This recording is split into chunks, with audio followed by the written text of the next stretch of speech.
Welcome everyone. We're going to follow up with our video on neutralization reactions. We discussed how we can react an acid and a base and form a salt, a lot of times salt plus water. But I want to review real quick what a salt is. Okay, a salt is a metal and an anion, so a cation and an anion. The cation, M+, the metal, comes from the base in the neutralization reaction, and the anion, A-, comes from the acid. So just a review, if we take, trying to get my pen going here.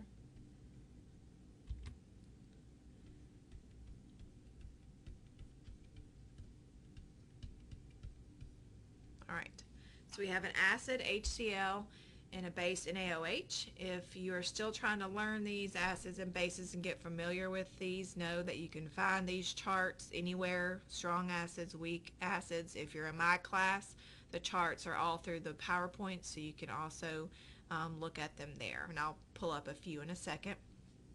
Alright, so here's your acid, HCl. We've been discussing it. Here's our base.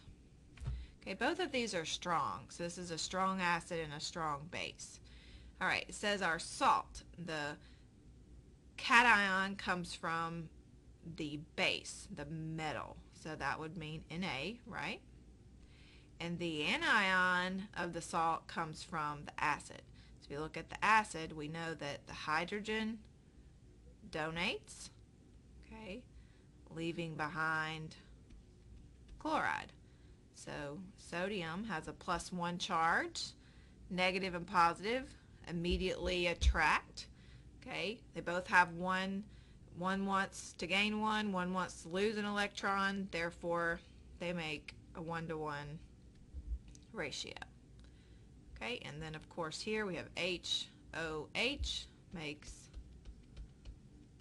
water. Okay, this is our salt, metal, anion. Okay, this salt, that's what we are going to look at in this video, that you form can be acidic, basic, or neutral, depending on whether the cation and the anion are derived from strong or weak acids and bases. Okay, so here we had strong and strong. Okay? If you have a strong acid and a strong base, and they're both strong, they're going to completely neutralize each other, and they're going to make a neutral salt. Okay? So, NaCl, the Na portion comes from a strong base, such as sodium hydroxide. The chloride portion comes from HCl, which is also strong. So a salt that is made from a strong acid and a strong base forms a neutral solution. Okay, and so we know that that means the pH is going to be 7. Okay, the hardest part of this is looking at a salt and then pulling it apart, which is doing this. Okay.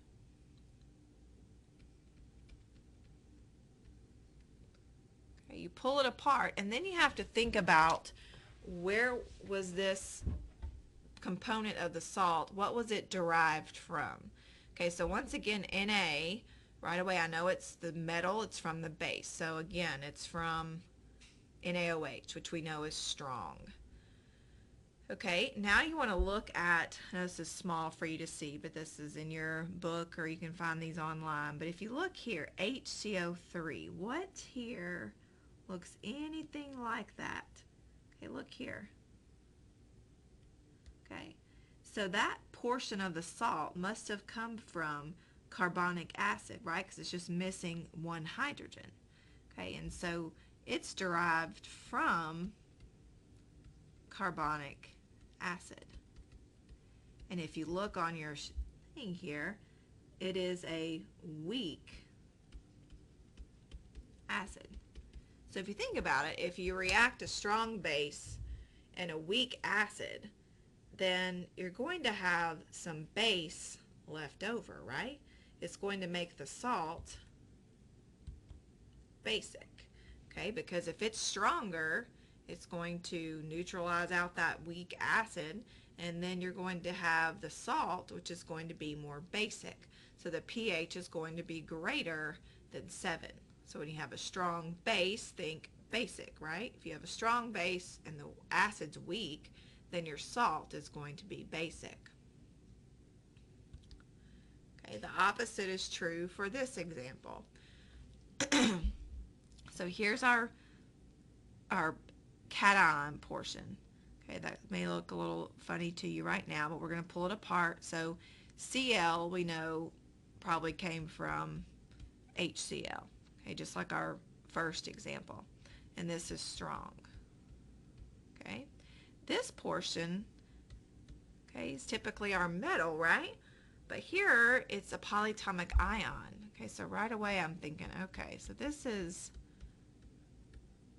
the ammonium ion.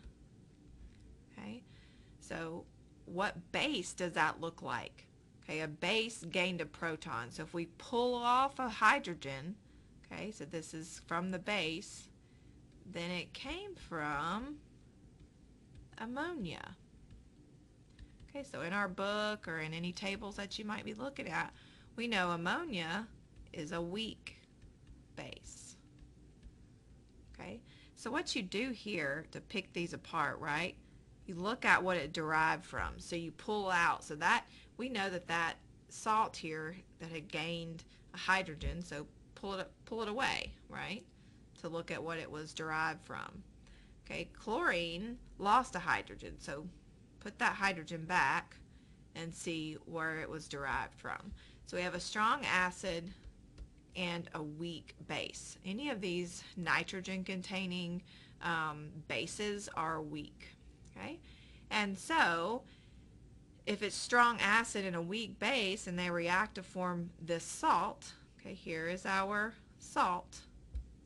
Our salt is cation from the base and anion from the acid, okay, then it's going to be acidic. We're going to have an acidic salt, okay, because our acid was stronger, right? So strong acid, acidic salt. Okay, a salt derived from a weak base and a strong acid forms an acidic solution. Okay, and here's some great examples for you to look at a nice table.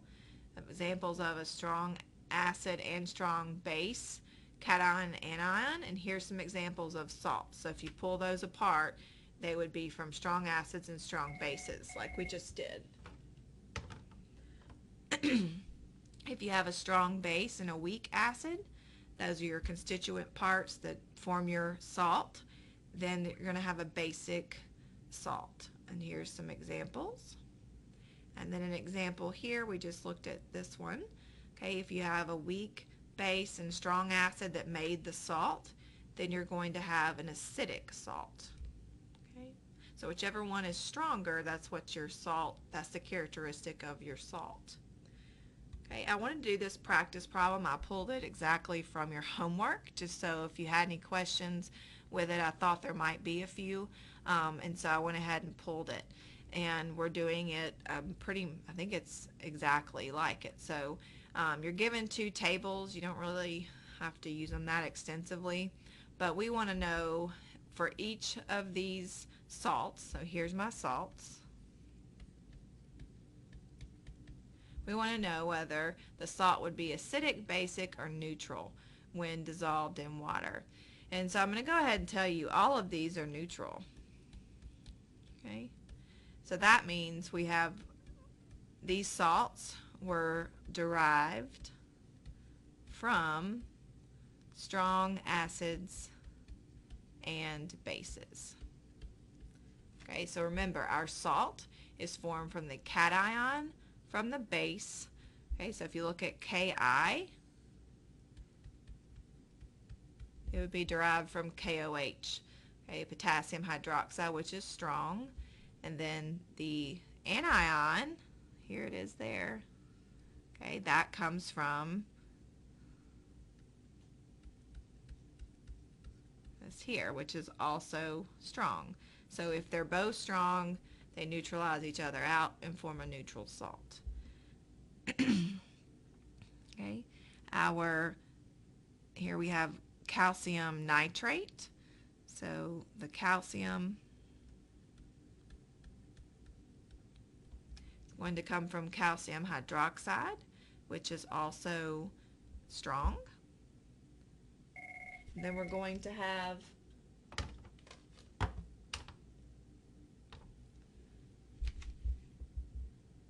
NO3. Okay, so if you look here and look at acids, see how we have nitric acid? Okay, so that portion is going to come from nitric acid, which both of these are strong. So it's still on the strong list. Calcium hydroxide is also strong, so they're going to neutralize each other out. So all of these salts are neutral. Okay, if we look at C, so we have barium chloride. Okay, so barium probably came from barium hydroxide, and then we know that chlorine comes from HCl. Both of these are strong, therefore it would neutralize. So I understand, or I kind of could see these being a little more difficult for you all, so I wanted to go ahead and show you these. So I hope this helps. Thank you.